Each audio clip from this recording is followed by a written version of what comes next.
स्वागत है दोस्तों आपका हमारे YouTube चैनल पे। तो बिना देर शुरू करते हैं आज की कहानी। आज ये कहानी पंचतंत्र कहानियों के ऊपर है जिनका नाम है बंदर का बदला। एक नगर के राजा चंद्र के पुत्रों को बंदरों से खेलने का व्यसन था। बंदरों का सरदार भी बड़ा चतुर था। वह सब बंदरों को नीति शास्त्र पढ़ाया करता था। सब बंदर उसकी आज्ञा का पालन करते थे। राजपुत्र भी उन बंदरों के सरदार वानर राज को बहुत मानते थे। उसी नगर के राजगृह में छोटे राजपुत्र के वाहन के लिए कई मेढ़े भी थे। उनमें से एक मेढ़ा बहुत लोभी था। वह जब भी चाहे तब रसोई में घुसकर सब कुछ खा लेता था। रसोइया उसे लकड़ी से मारकर बाहर निकाल देते थे। वानर राज ने जब यह कलह देखा तो वह चिंतित हो गया। उसने सोचा यह कलह किस दिन सारे बंदर समाज के नाश का कारण हो जाएगा। कारण यह है कि जिस दिन कोई नौकर इस मेढ़े को जलती लकड़ी से मारेगा उस दिन यह मेढ़ा घुड़साल में घुसकर आग लगा देगा। इसके कई घोड़े जल जाएंगे। जलन के घाव को भरने के लिए बंदरों की चर्बी की मांग पैदा होगी। तब हम सब मारे जाएंगे। इतनी दूर की बात सोचने के बाद उसने बंदरों को सलाह दी कि वे अभी से राजगृह का त्याग कर दें। किंतु उस समय बंदरों ने उसकी बात को नहीं सुना।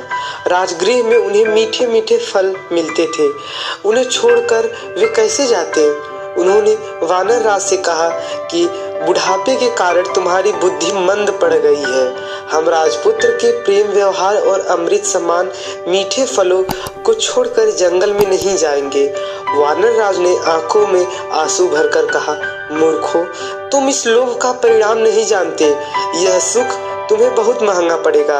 यह कहकर वानर राज स्वयं राजगृह छोड़कर वन में चला गया। उसके जाने के एक दिन वही बात हो गई जिससे वानर राज ने वानरों को सावधान किया था। एक लोभी मेढ़ा जब रसोई में गया तो नौकर ने जलती लकड़ी उस पर फेंकी। मेढ़े के बाल जलने लगे। वहां से भागकर वह अश्वशाला में घुस गया। अश्वशाला यानी जहां पर घोड़े रहते हैं। उसकी चिंगारियों से अश्वशाला भी जल गई। कुछ घोड़े आग से जलकर वहीं मर गए। कुछ रस्सी तुड़ाकर शाला से भाग गए। तब राजा ने पशु चिकित्सा में कुशल वैद्यों को बुलाया और उन्हें आग से जले घोड़ों की चिकित्सा करने के लिए कहा। वैद्यों ने आयुर्वेद शास्त्र देखकर सलाह दी कि जले घाव पर बंदरों की चर्बी की मरहम बनाकर लगाई जाए। राजा ने मरहम बनाने के लिए सब बंदरों को मारने की आज्ञा दे दी। सिपाहियों ने सब बंदरों को पकड़कर लाठियों और पत्थरों से मार दिया। वानर राज को जब अपने वंश क्षय का समाचार मिला तो वह बहुत दुखी हुआ। उसके मन में राजा से बदला लेने की आग भड़क उठी। दिन रात वह इसी चिंता में घुलने लगा। आखिर उसे एक वन में ऐसा तालाब मिला जिसके किनारे मनुष्यों के पदचिन्ह थे। पदचिन्ह यानी फुटप्रिंट्स। उन चिन्हों में मालूम होता था कि तालाब जितने मनुष्य गए सब मर गए। कोई वापस नहीं आया। वह समझ गया कि यहाँ कोई नरभक्षी मगरमच्छ है। उसका पता लगाने के लिए उसने एक उपाय किया। कमल नाल लेकर उसका एक सिरा उसने तालाब में डाला, दूसरा सिरा मुख में लगाकर पानी पीना शुरू कर दिया। थोड़ी देर में उसके सामने की तालाब में से एक कंठहार धारण किए हुए मगरमच्छ निकला। उसने कहा, इस तालाब में पानी पीने के लिए आकर कोई वापस नहीं गया। तूने कमल नाल द्वारा पानी पीने का उपाय करके विलक्षण बुद्धि का परिचय दिया। मैं तेरी प्रतिभा पर प्रसन्न हुआ। तू जो वर मांगेगा मैं दूंगा। कोई सा एक वर मांग ले। वानर राज ने पूछा, मगर राज तुम्हारी भक्षण शक्ति कितनी है? मगर राज, जल में सैकड़ों सहस्त्रों पशु या मनुष्य को खा सकता हूँ। भूमि पर एक गीहड़ भी नहीं। वानरराज, एक राजा से मेरा बैर है। यदि तुम यह कंठहार मुझे दे दो, उसे सारे परिवार को तालाब में लाकर तुम्हारा भोजन बना सकता हूँ। मगर राज ने कंठहार दे दिया। वानरराज कंठहार पहनकर राजा के महल में चला गया। उस कंठहार की चमक दमक से राजा राजमहल जगमगा उठा।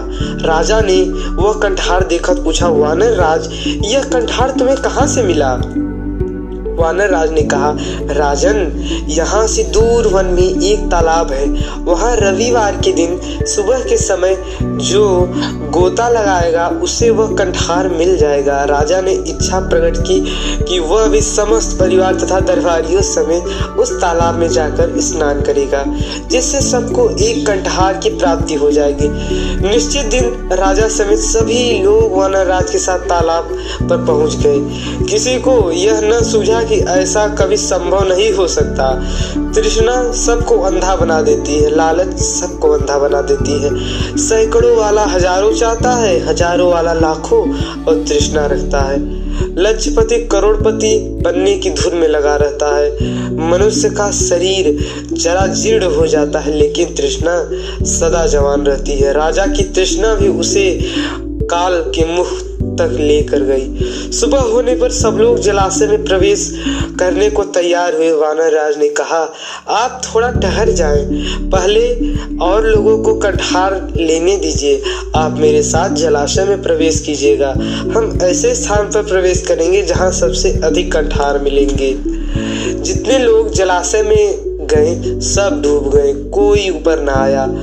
उन्हें देरी होती देख राजा ने चिंतित होकर वानरराज की ओर देखा। वानरराज तुरंत वृक्ष की ऊंची शाखा पर चढ़कर बोला, महाराज, तुम्हारे सब बंधु बांधवों को जलाशय में बैठे राक्षस ने खा लिया।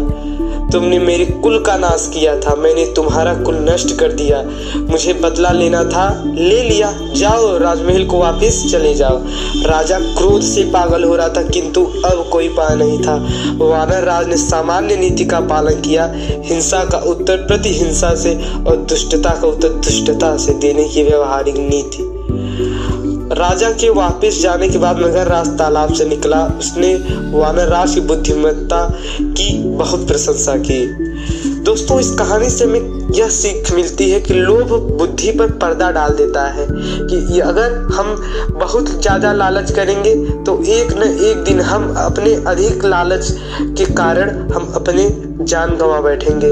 और हमें किसी भी प्राणी को कष्ट नहीं देना चाहिए। अगर आपको हमारी ये कहानी अच्छी लगी तो वीडियो को लाइक शेयर और सब्सक्राइब ना भूलें। मिलते हैं अगले वीडियो में, तब तक के लिए धन्यवाद।